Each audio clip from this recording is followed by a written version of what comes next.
Dollar की जो deals होती हैं हथियार की, ये भारत के लिए कोई नई बात नहीं है, पहले भी होती थी। इसीलिए आकाश प्राइम की टेस्टिंग हुई है लद्दाख में। तो खुद के एयरक्राफ्ट को टारगेट नहीं करना, दुश्मन के एयरक्राफ्ट को, चाइनीज हो पाकिस्तानी हो, उनको टारगेट करना है। एक बार आपने फायर कर दिया, उसके बाद आपको इसको मैनेज नहीं करना है, कहां गया कैसे गया। एक बार आपने फायर कर दिया, खुद ढूंढ लेगा रास्ता अपना। दुनिया में सबसे बेहतरीन हेलीकॉप्टर गनशिप माना जाता है अपाचे। ये बड़ा कामयाब हेलीकॉप्टर है, इसके अंदर हेलफायर मिसाइल्स हैं, इसके अंदर गन्स हैं, दुनिया भर का तामझाम इसके अंदर है। 14, 15, 16 हजार फुट पे वो टेक ऑफ कर सकता है, लैंड कर सकता है, वहां पे फायर कर सकता है, फाइट कर सकता है। इंडक्ट होने 16 बनने हैं ऐसे, उसमें पहला है INS अर्नाला फर्स्ट, यानी कि इसके बाद 15 और आने हैं। कई किस्म के, दर्जनों किस्म के रेडार होते हैं।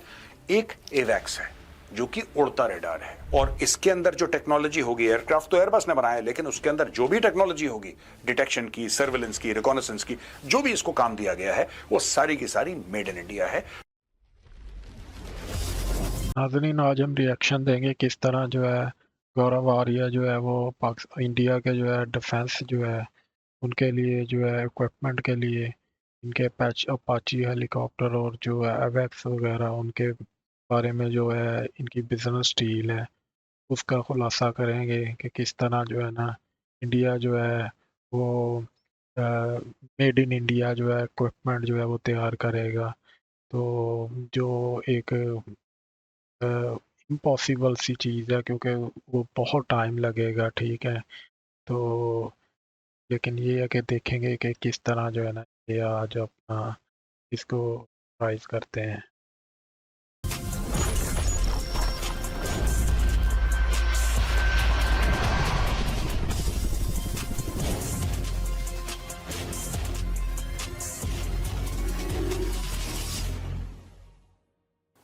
जय हिंद दोस्तों, मैं हूं मेजर गौरव आर्य और आप देख रहे हैं द चाणक्य डायलॉग्स। अदृश्य बलम, अजय शौर्यम, इनविजिबल स्ट्रेंथ, इनविंसिबल करेज। आज का वीडियो होगा हथियारों के बारे में, हथियारों के बारे में जो लेटेस्ट इंडियन नेवी या इंडियन आर्मी के पास आने वाले हैं, उनकी ट्रायल्स चल रही हैं, कुछ इंडक्ट हो गए हैं, और किस तरीके से भारत अपना वेपन स्टॉकपाइल जो है, वेपन प्लेटफॉर्म्स, किस तेजी से भारत बढ़ा रहा है। लेकिन इसके पहले आपके लिए एक छोटा सा मैसेज दोस्तों। इस संडे को 5 बजे, दिस संडे 5 o'clock, आपको हम एक छोटी सी डॉक्यूमेंट्री दिखाने वाले हैं, और ये हमने बनाई है और आपके लिए बनाई है, क्योंकि आपकी फरमाइश थी, आप ये लोग चाहते थे कि साहब राफेल के बारे में हमें कुछ बताइए। तो हमने एक्सपर्ट से बात करी, और एक्सपर्ट से बात करने के बाद हमें यह पता लगा कि इसमें तो बड़ी पेचीदा चीजें हैं। किस तरीके से ऑर्डर हुआ, किन लोगों ने साजिश करी कि ये ना आए, फिर ये आया किस तरीके से, इससे क्या फायदा हुआ, ये किस प्रकार का एयरक्राफ्ट है, पूरी की पूरी चीजें। कंट्रोवर्सी क्या थी, इतनी देरी कैसे हो गई, भारत के चैलेंजेस क्या हैं, भारत को कितनी शक्ति मिली राफेल आने के बाद, वो पूरी की पूरी स्टोरी हम आपको सुनाएंगे इस संडे को शाम को 5 बजे। देखना ना भूलिएगा। इंडियन एयरफोर्स ने 2007 में नई जनरेशन के फाइटर जेट्स के लिए एक टेंडर जारी किया। इस टेंडर में अमेरिका के F-16 फाइटिंग फैल्कन, रूस का MiG-35, स्वीडन का ग्रिपेन, फ्रांस का राफेल और यूरोपियन यूनियन का यूरोफाइटर टाइफून शामिल थे। अप्रैल 2011 तक इन फाइटर जेट्स की कई स्टैंडर्ड्स पे टेस्टिंग हुई, जिसमें यूरोफाइटर और राफेल को शॉर्टलिस्ट किया गया। इंडियन कंडीशंस और इंडियन एयरफोर्स की ऑपरेशनल रिक्वायरमेंट्स को देखते हुए 2012 में इंडियन एयरफोर्स ने राफेल जेट को सबसे बेस्ट माना। As far as the Rafale is concerned, you know, it is a 4+ generation aircraft, one of the best aircraft in the world as far as fighter inventory is concerned. I had the opportunity to fly the best of the aircraft in their air forces.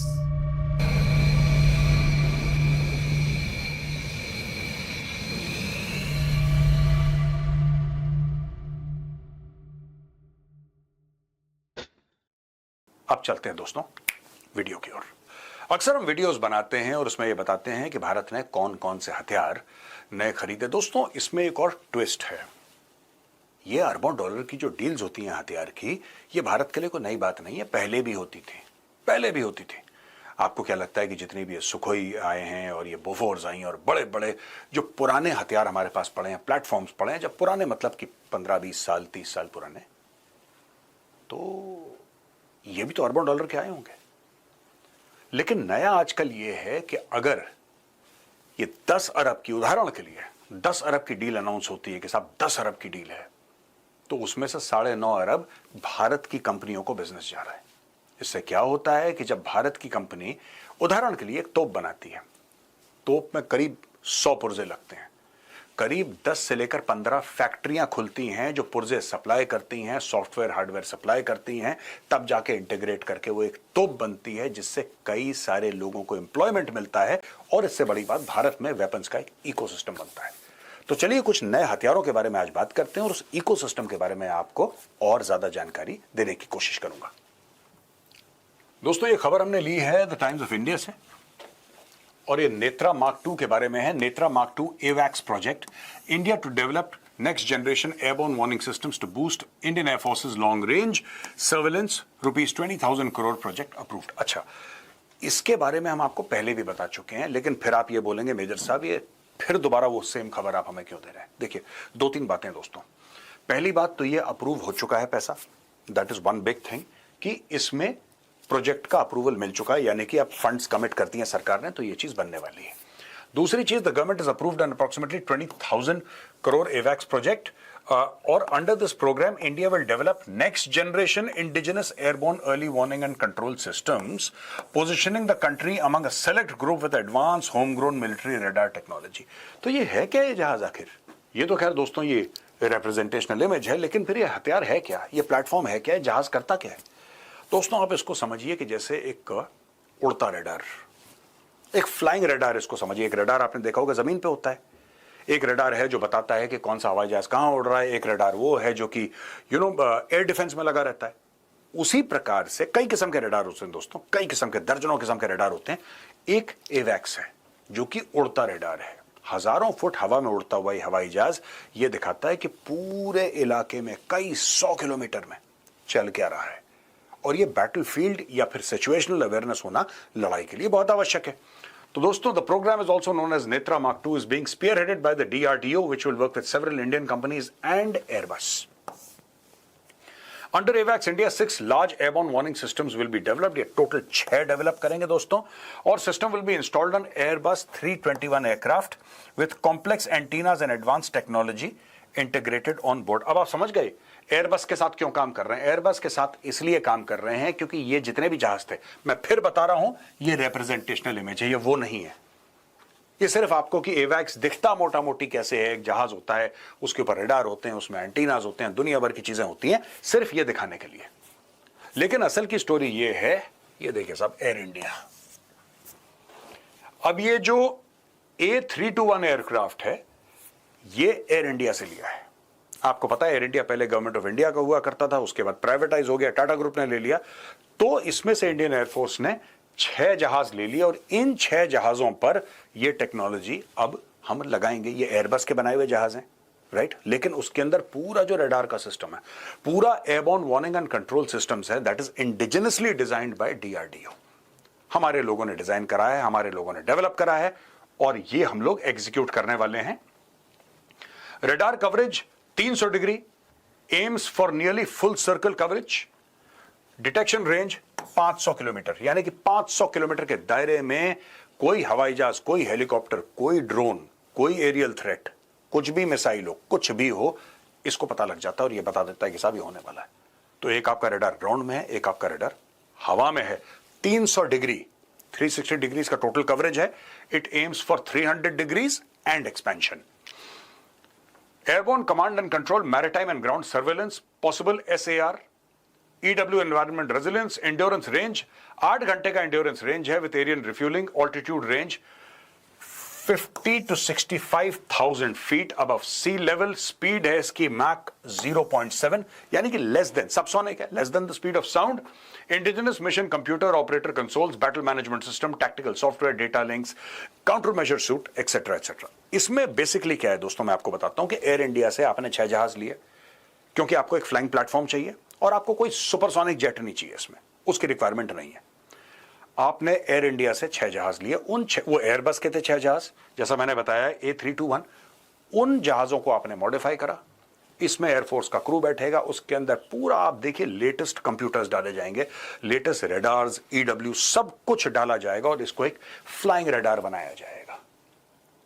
और इसके अंदर जो technology होगी, aircraft तो Airbus ने बनाया, लेकिन उसके अंदर जो भी टेक्नोलॉजी होगी, डिटेक्शन की, सर्विलेंस की, रिकॉनेसेंस की, जो भी इसको काम दिया गया है वो सारी की सारी मेड इन इंडिया है। तो इसको बनाने के बाद India becomes one of the very few nations on earth which have their own indigenous technology of this kind. और दोस्तों, इसके पहले कि मैं ये कवर करूं, ये प्लेटफॉर्म, इसके बारे में मैं आपको बताऊंगा, मैं चाहता हूं छोटा सा वीडियो दें।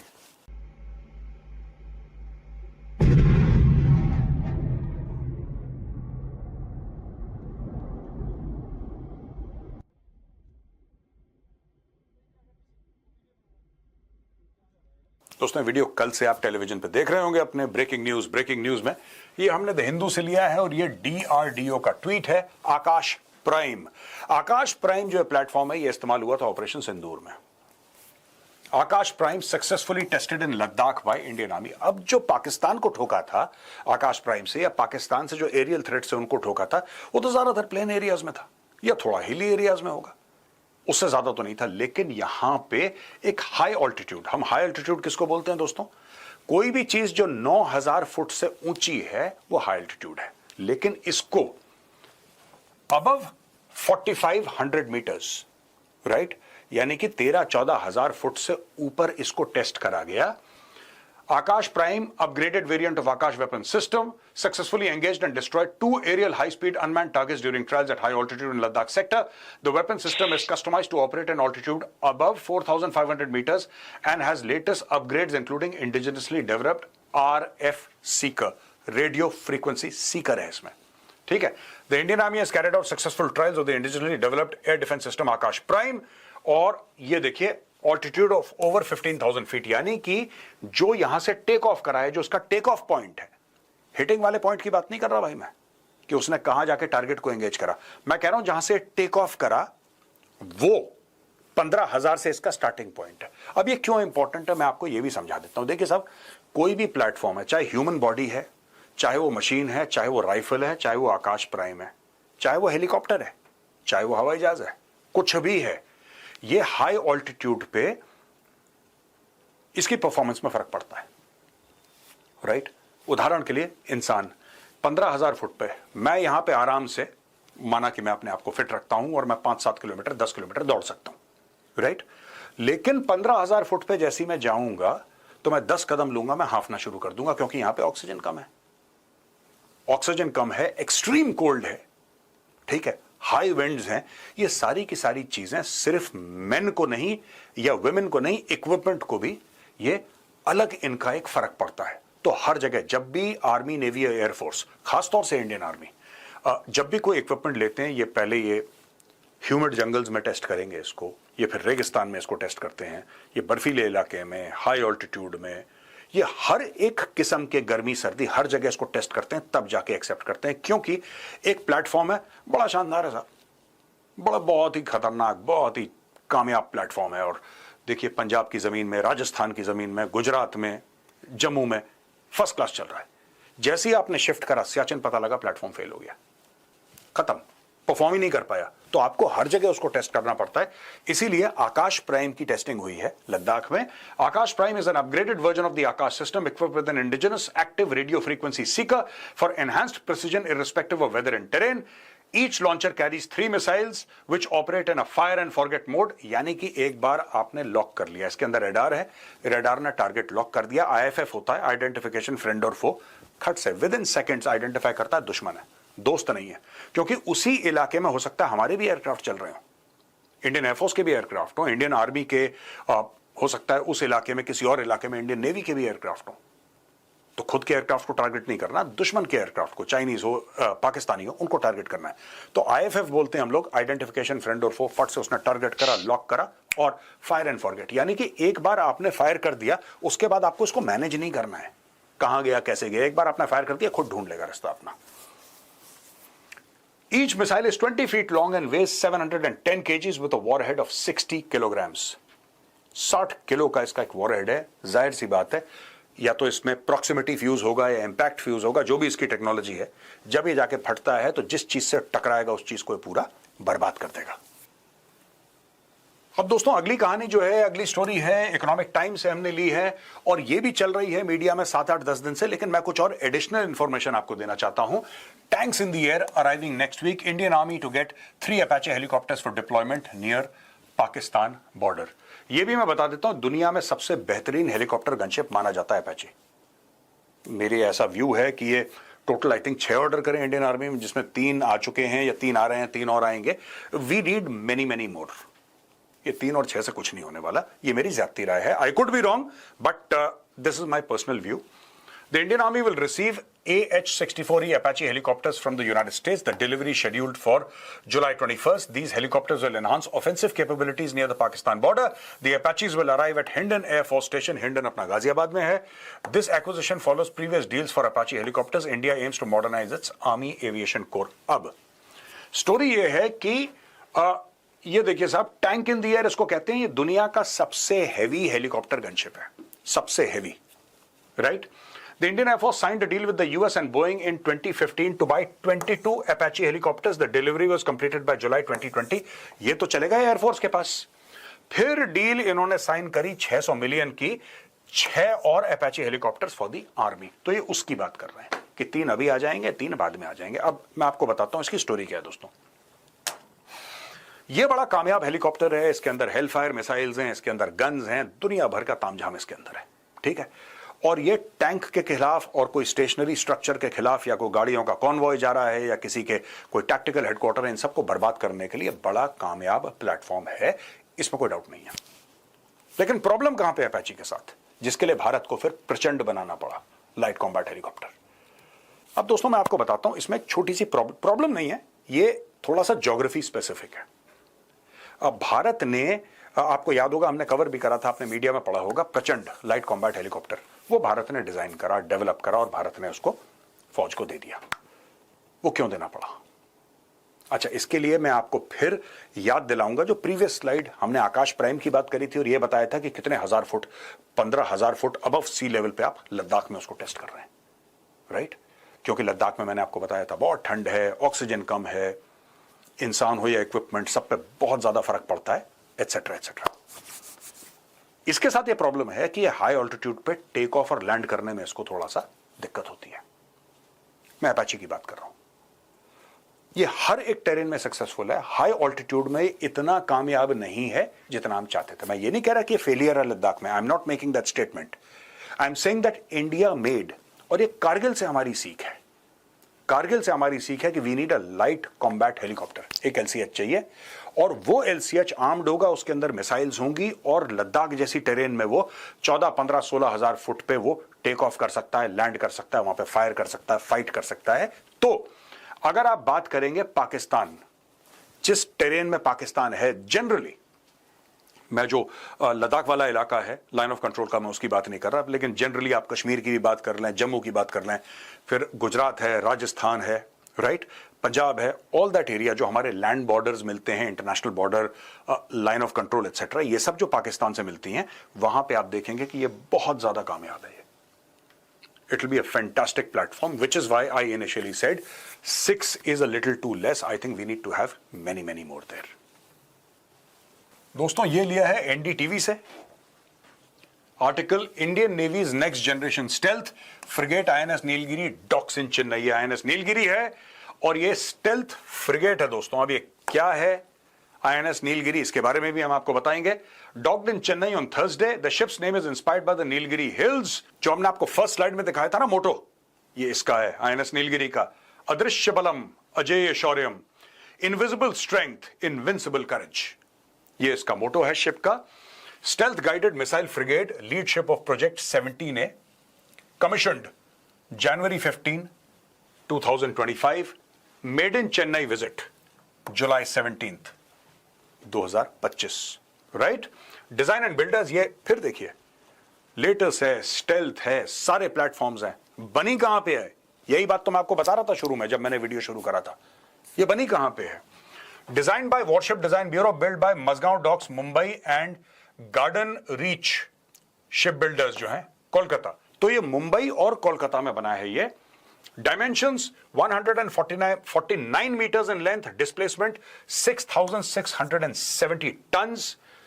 Propulsion है combined diesel और gas, achieve speeds of up to 32 knots. Range इसका 5,500 nautical miles है और प्राइमरी आर्मामेंट इसमें Barak 8 surface to air missiles लगी हैं, बराक लगा है इसमें 8 ब्रह्मोस हैं। इसके अलावा close and gun system CIWS है, torpedo launchers etcetera etcetera etcetera और कई हैं इसमें, ठीक है ना। So basically this is what has now been absorbed. ये लॉन्च पहले हुआ था लेकिन अभी अब्सॉर्ब हो गया, ये चेन्नई पहुंच गया है।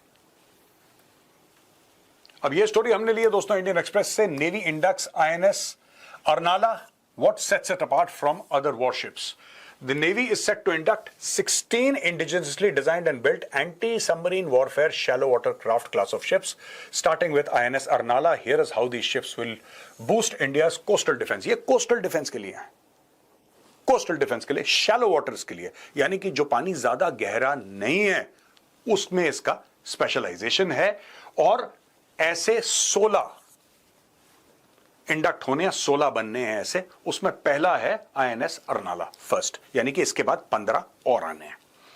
INS Arnala is the first of 16 anti submarine warfare shallow water craft SWC designed and built indigenously, यानी कि भारत में बने और डिजाइन भी भारत में हुआ by the way. Commissioned into the eastern naval command eight Visakhapatnam on June 18th, 2025, constructed by garden Reach ship builders and engineers GRSE Kolkata in a public private partnership with L&T ship builders. Lawson and Toubro ने इसको बनाया है garden Reach ship builders के साथ। Named after Arnala fort of Vasai Maharashtra. Roles include anti submarine warfare in coastal littoral waters, sub surface surveillance, search and rescue, mine laying and low intensity maritime operations in coastal waters. ये कारगर है साहब। अब देखिए इसमें काम क्या बताया इसमें।